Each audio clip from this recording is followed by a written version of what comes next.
check whether the graph given graph is Euler graph or not. Euler graph mean যে গ্রাফে ইউলারিয়ান circuit থাকবে এবং প্রত্যেকটা নোডের ডিগ্রি ইভেন হবে। দেখো এখানে খেয়াল করো, এই প্রত্যেকটা নোডের ডিগ্রি ইভেন ইভেন 2 2 2 4 2 সব ইভেন ইভেন আছে, তার মানে এটা ইউলার গ্রাফ হবে।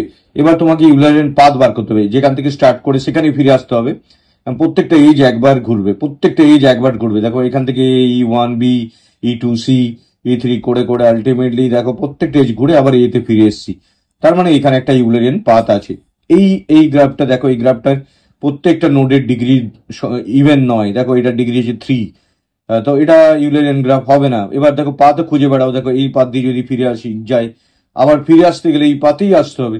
তো এখানে ইউলারিয়ান পাথ আমি পাচ্ছি না। এখানে দেখো একই ভার্টেক্স একই এজেস 2-3 বার রিপিট করে গেছে, যেমন E4 রিপিট করেছে, E5 রিপিট করেছে, so it is not Eulerian graph.